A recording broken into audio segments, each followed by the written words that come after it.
Assalamualaikum warahmatullahi wabarakatuh. Rekan-rekan semuanya, di hadapan kita ada madu sarang dari Apis dorsata.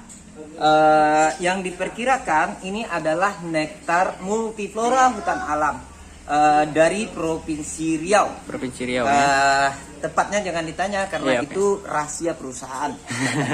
Jadi kita di sini ingin memecahkan mitos masalah madu yang mudah terlarut dan tidak terlarut waktu dituangkan ke dalam air, ya, yang mana ini adalah message pemikiran yang salah yang diciptakan, yang dilahirkan oleh oknum-oknum SOS. Apa itu SOS? Sirupan oplosan sintetis. Oke. Rekan-rekan, kita cek keaslian dan kemurnian selebah dari madu dari lebah Apis dorsata ini yang masih berada di dalam sarangnya. Ya, ini masih asli di dalam sarangnya tanpa sedikit pun terindikasi, tidak ada cerita rendam-rendam sarang anak, sarang apa, karena hanya lebah lah yang pandai membuat seperti ini, rekan-rekan gue. Oke, bisa terlihat ya? Nampak. Oke. Kita potong lagi satu potongnya, ya. Kita potong, lalu kita ambil di sini seperti ini ya, nggak usah terlalu besar karena ya. Di sini nampak ya, di sini nampak terlihat jelas, oke. Nah, sesuai apa?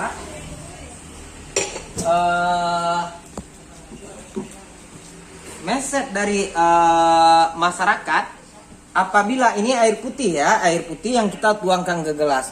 Nah, keyakinan masyarakat mengenai madu asli dan murni dari lebah dan nektar sesuai rujukannya 6869 Al-Quran 6869 ya.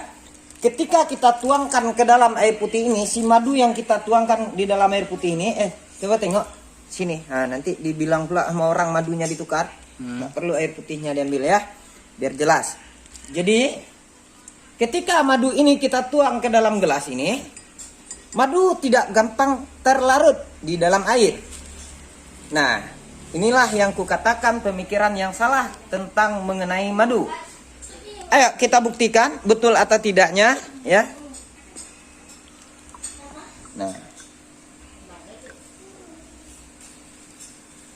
Nah, saat dituangkan ke dalam madu, ini sudah terlarut.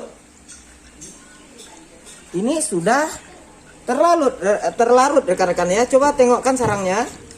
Tengokkan sarangnya supaya jangan ada berpikiran sarangnya sudah diganti ya.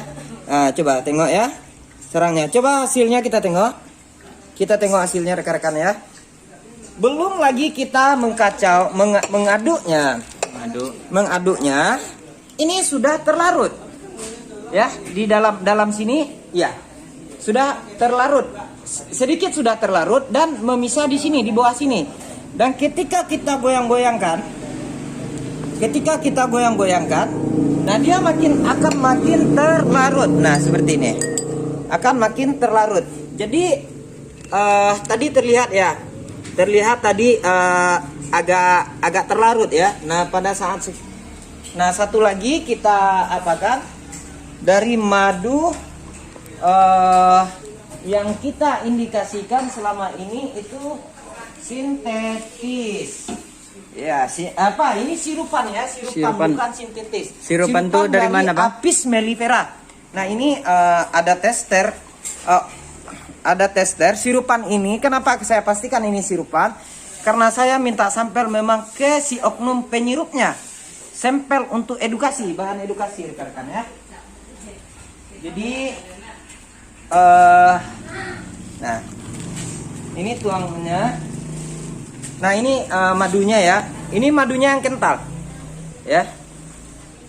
Nah terlihat di bawahnya, bisa terlihat jelas ini, bisa terlihat jelas ya.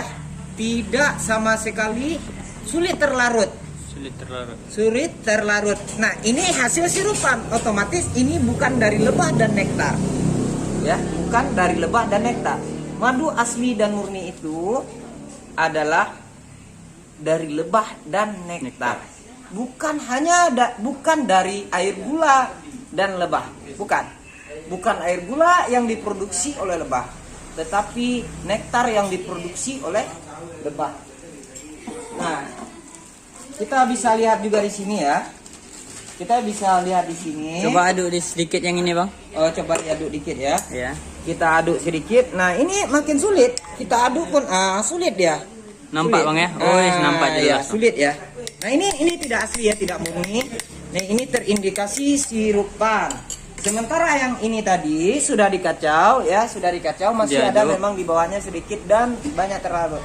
Persoalannya ini adalah bukanlah asli dan murni, mudah terlarut atau tidaknya, melainkan tinggi rendahnya persentase daripada kadar air yang terdapat di dalam madu masing-masing madu yang kita tes. Itu sebetulnya ya, bukan karena mudah terlarut itu palsu atau itu asli, tidak, tetapi ini persoalan tinggi rendah kadar airnya. Di Indonesia kadar air apis dorsata, lebah hutan, lebah gung, lebah sialang, lebah odeng yang biasa kita sebut di Indonesia ya, itu berkisar 23% hingga 27 lebih, bahkan sampai ada yang 32%. Saya sendiri sudah mengetesnya, tergantung pembungaan yang musim saat dilangsungkannya proses pemanenan dan musim cuaca pada saat dilangsungkannya proses pemanenan. Oke, sekian, terima kasih, semoga bermanfaat. Assalamualaikum warahmatullahi wabarakatuh.